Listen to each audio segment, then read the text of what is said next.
Hello friends, welcome to my TET classes. Friends, आज हम देखेंगे मैथ में, और मैथ में हम पढ़ेंगे दशमलव भिन्न।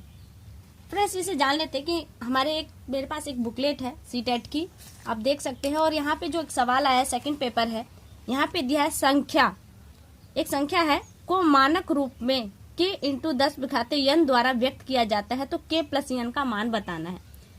अब ये पढ़ रहे हैं, मैं सोच रही हूँ, आप सोच रहे होंगे कि मैं इसे क्यों दिखा रही हूँ। ये दशमलव का सवाल है और यहाँ पे ये दिया नहीं गया है, तो मैं आपको हम इस सवाल को सॉल्व करें, पहले हम समझ लेते हैं दशमलव को, दशमलव भिन्न को। देखिए दशमलव क्या है। दशमलव को हमेशा पॉइंट के रूप में आप दिखाते हैं। जैसे कोई संख्या ले लीजिए 1.75, ये एक संख्या है। हमने कहा था कि दशमलव को जब भिन्न के रूप में दिखा सकते हैं, लेकिन हर भिन्न को दशमलव के रूप में नहीं दिखा सकते। तो देखिए यहाँ पे हमने एक संख्या ली 1.75। अब इसे हम भिन्न के रूप में कैसे दिखाएंगे। देखिए हम क्या करेंगे, दशमलव को हटाने के लिए हमें 100 का पहले तो बट्टे के रूप में लिखेंगे। कैसे बट्टे के रूप में इसे कैसे लिखेंगे, इसके ऊपर हम मान लेते हैं 1।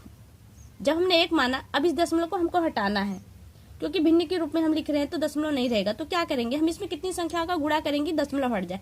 तो हम ऊपर 10 के जो दशमलव है उसकी जगह 1 लिखेंगे, और जितनी संख्या उतना 0 लगा के इसमें गुणा कर देंगे, दशमलव हट जाएगी। लेकिन कंडीशन है कि जितनी संख्या के हमने ऊपर गुणा की है, उतनी संख्या के हमें नीचे भी गुणा करनी है। तो गुणा नीचे 1 है और यहाँ पे भी हम 100 करेंगे। तो हमारा फाइनली क्या आता है, 175 बटे में 100।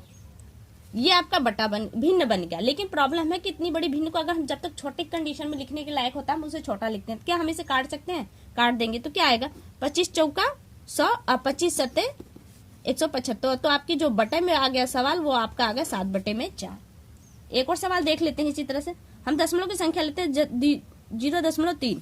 अब इसको भी हम इसी तरह से करेंगे। यहाँ पे बटे में 1 लिख लेंगे। इसमें कितनी संख्या का गुणा करें कि दशमलव हट जाए, तो दशमलव की जगह 1 लगा देंगे, और दशमलव के बाद जितनी संख्या उतनी 0 लगा के गुणा कर देंगे। ऊपर का जितना गुणा उतना नीचे ही गुणा होगा, तो हमारा आ जाएगा 3 बटे में 10। अब इसे हम काटेंगे तो आएगा हमारा 0.3, और ये हमारा हो गया आंसर। देखिए यहाँ पे हमने बटे भी बना दिया, और यहाँ पे फिर इसे हम इसी रूप में हम लेकर चले आए पुनः। ये हो गया हमारा दशमलव। लेकिन जो सी टेट का बुकलेट है, इसमें देखिए क्या है, इसे देख लेते हैं। हम यहीं पे इसे सॉल्व कर लेंगे। दिया है संख्या का मानक रूप बताना है। संख्या का मानक रूप, देखिए जब आपको कोई भी संख्या दी रही, जैसे मान ली हम बहुत बड़ी संख्या लिख लेते हैं 8, 2, 3, 4, 5, 6, 7, कहा जा रहा है इसका मानक रूप। तो इस संख्या का मानक रूप क्या है, दशमलव में इसका मानक रूप निकालने के लिए हम क्या करते हैं, एक संख्या को उतारेंगे, जो पहली संख्या होती है इसे उतारते हैं हम, इसके बाद दशमलव लगा देते हैं। दशमलव लगाने के बाद जो संख्या है उसको वैसे ही लिख देते हैं, जैसे 2, 3, 4, 5, 6, 7। अब इंटू करेंगे, जो हमें यहाँ पे इस रूप में दिया गया है। इंटू किया हमने, और जितनी संख्या होती है हम उसे 10 पहले लिख लेते हैं, 10, और दशमलव के बाद जितनी संख्या होती है उतनी ही उस पर घात लगा देते हैं। तो दशमलव के बाद देखिए कितनी संख्या है, 1, 2, 3, 4, 5, 6। तो 10 पे घाते आपकी 6 हो जाएगी, और ये आपका हो जाएगा मानक रूप निकल कर आ गया। दूसरी संख्या लिख लेते हैं हम, 5, 4, 1, 0, 6। हमारे एक संख्या ले ली, पूछा है इसका मानक रूप बताना है। मानक रूप आपसे दिया गया है मानक रूप, तो हम पहले इसका मानक रूप समझ लेते हैं, फिर सवाल को समझेंगे। ये हमने सवाल ले लिया, इसका निकालना हमको मानक रूप। तो अब क्या करेंगे, देखिए हम 5 लिखेंगे, एक संख्या कोई भी जो पहले है उसे उतार लेंगे, उसके बाद उसे दशमलव लगा देंगे, और बाकी जो संख्या बचती है उसको वैसे ही उतार देंगे।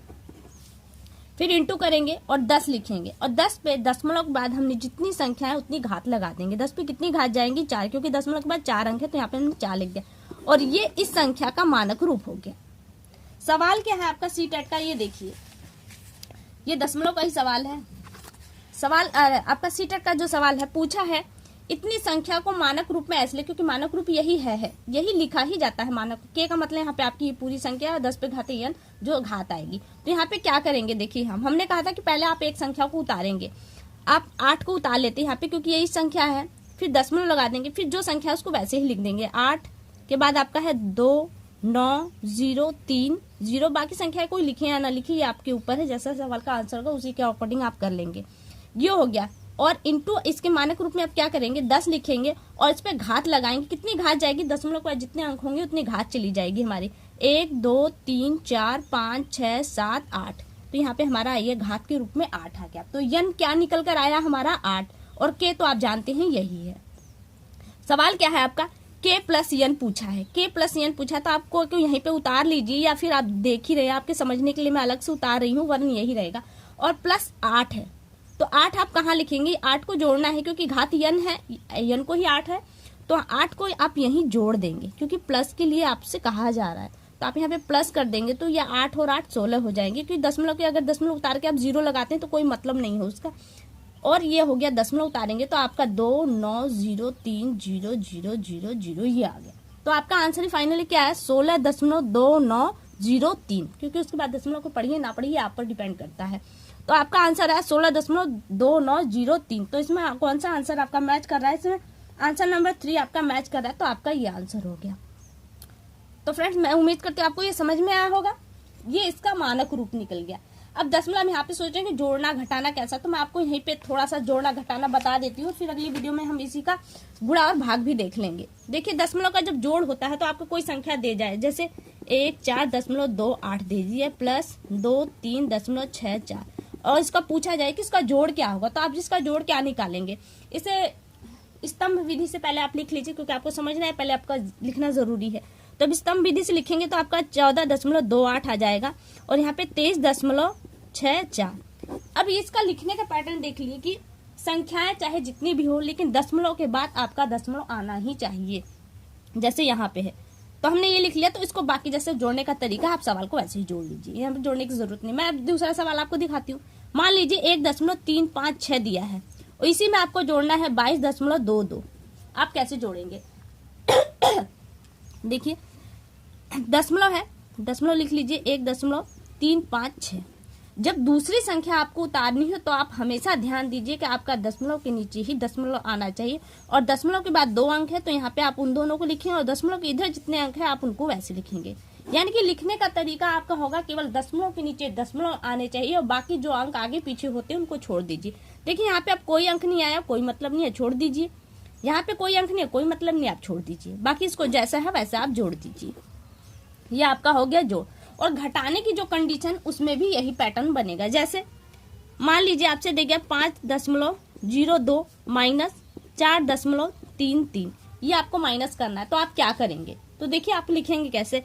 पहले तो आप पहले सवाल को वैसे ही उतार दिए, पहले अंक को आपने उतार दिया, फिर दशमलव के नीचे आप दशमलव को लिखिए, और दशमलव के बाद जो अंक है उसको यहाँ लिखिए, दशमलव से पहले जो अंक है उसको यहाँ लिखिए और इसको घटा दीजिए, आपका आंसर आ जाएगा। दूसरा सवाल ले लेते हैं, हो सकता है कुछ और भी हो जाए, आपको समझ में आए। जैसे हम लिखते हैं 5 माइनस 2 2 3, यहाँ पे दशमलव ले लेते हैं और इसका यहाँ पे दशमलव ले लेते हैं। तो देखिए इसे क्या करेंगे, इसे कैसे लिखेंगे, आप वैसे ही लिखेंगे 5.55, दशमलव के नीचे आपका दशमलव आ जाएगा और ये 3 यहाँ पे आ जाएगा, और ये जो 23 है इसको हम यहाँ पे कर देंगे। और जो पैटर्न जैसे आए यहाँ पे खाली कोई नहीं, छोड़ दीजिए। अगर आपको नहीं समझ में आता तो अपने से आप जो फील करेंगे वो केवल 0 फील कर सकते हैं। यहाँ पे आप अपने से सब जगह 0 फील कर सकते हैं, और कोई अंक नहीं, यहाँ पे भी आप 0 फील कर सकते हैं। तो आप 0 फील करके इस सवाल को सॉल्व कर सकते हैं। आप जो ऐड करेंगे वो आपका आंसर आ जाएगा। जैसे आप सोच रहे हैं कि हासिल आता है तो क्या करेंगे, हासिल के लिए भी बहुत ज्यादा सोचने की जरूरत नहीं। यहाँ पे आपका 5 आ गया, दशमलव के नीचे दशमलव, 5 और 3 8 हो गए। कंडीशन मान लें आपका 10 आ जाता है तो आप 0 यहाँ लेके हासिल को उसी तरीके से जोड़ देंगे, 5 3 8, एक हासिल जोड़ देंगे तो 9 आ जाएगा। तो यहाँ पे देखिए आपका 8 आ गया और यहाँ पे आकर 2, ये आपका हो गया आंसर। तो उम्मीद करती हूँ कि आपको ये जोड़ घटा भी समझ में आ चुका होगा, और अगली वीडियो मैं बनाऊंगी जिसमें आपको दशमलव जो भिन्न है उनका गुणा और भाग होगा।